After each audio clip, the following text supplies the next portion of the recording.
لکه څرنګه چې تاسو ته معلومات شته چې د پاکستان د حکومت د خوا څخه په 2023 د اکتوبر په میاشت کې باندې لاکډاون ولګېدی چې په هغه کې هغه افغان کډوال چې غیر راجسټر دي هغه به وځي چې دا لړۍ دا دي تر 2024 د اپریل تر میاشتې تر نن 13 نیټه ده پورې دا را رسیږي. خو اوس د پاکستان حکومت د مارچ په میاشت کې یو بل اعلان وکړي، خاص کر هغه د میډیا د طریقه څخه دا خبره راووتلې چې هغه افغان کډوال به هم وځي چې ECC کارت لري.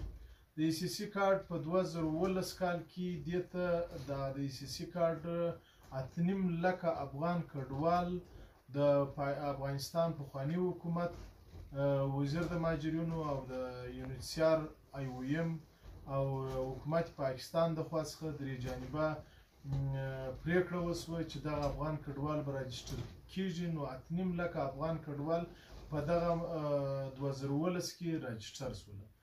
نو بیا د هغه څخه وروسته بل د شنه کارډونه دي یا پیوار کارډ یا سمارټ کارډونه چې په 2021 کې دا څو واره مرحله وار د 2014 څخه تر 2021 پورې دوی ته 4 واره کارډونه ورکړل شوي دي.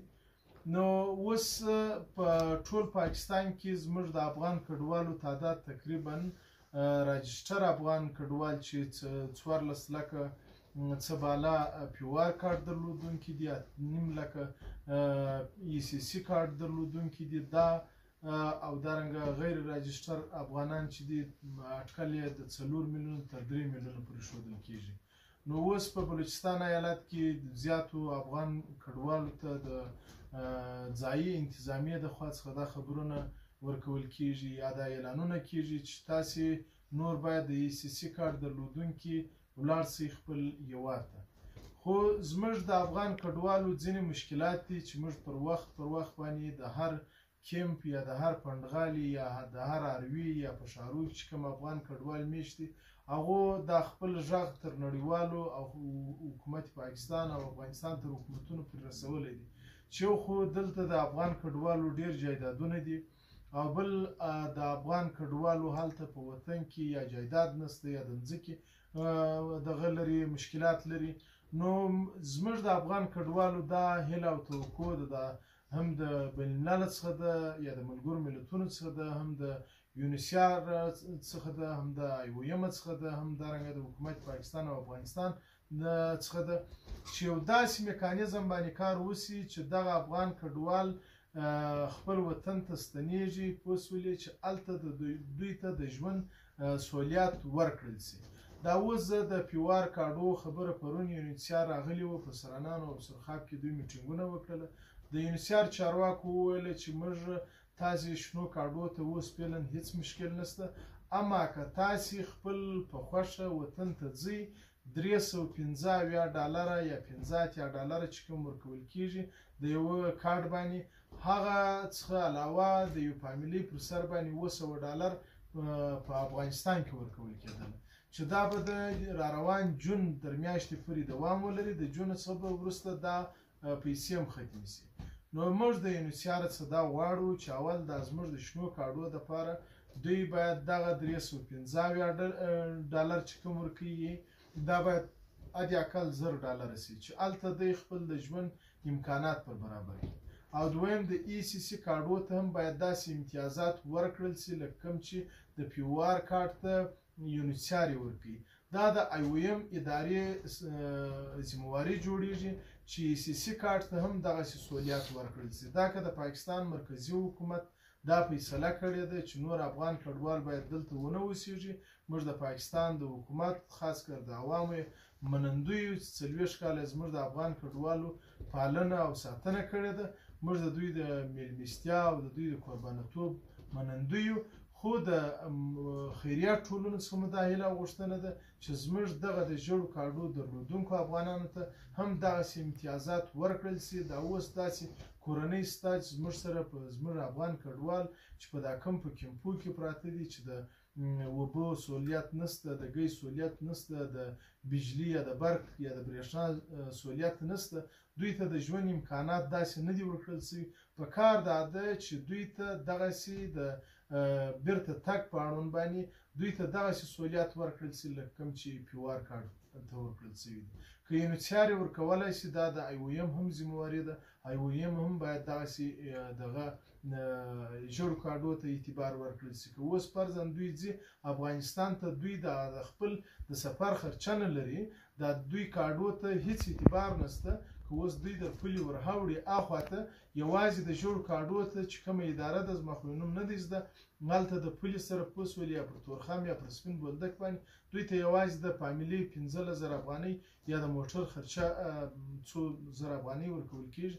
په کار دا ده چې دوی ته هم دغه سهولیات ورکړل شي لکه کوم چې د پیوار کارډ درلودونکو ته ورکول کېږي.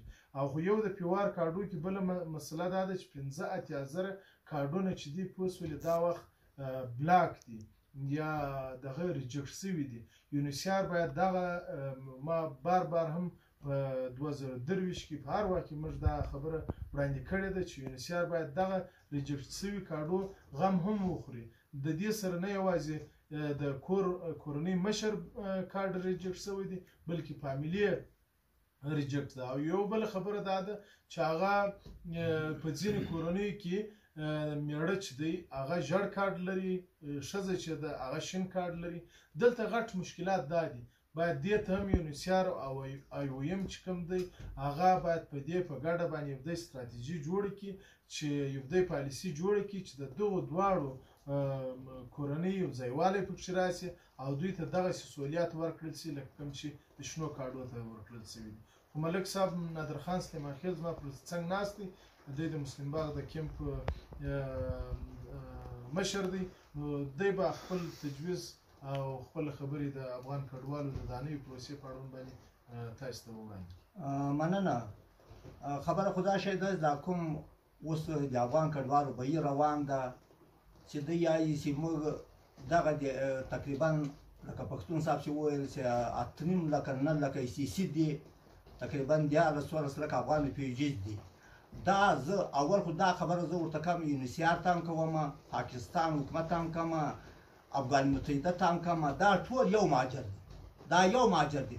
خو لیکن دا د موږ یو بدبختي وه چې ریفیوجیز هم نه کړو جوړ، د ریفیوجیزه پاتې سو او دوی به هر ځای نیول کېدل، هر ځای به ځایېدل. بیا د پاکستان او د افغانستان په حکومت او د درېیم کومه موسسه وه IOM په ملګرتیا دا کارټونه ورجوړ سو او کور ودان.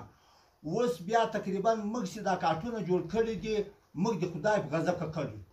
دا کارټونه چې موږ ته راکړي دي موږ د خدای په غضب ککړ سوي یو.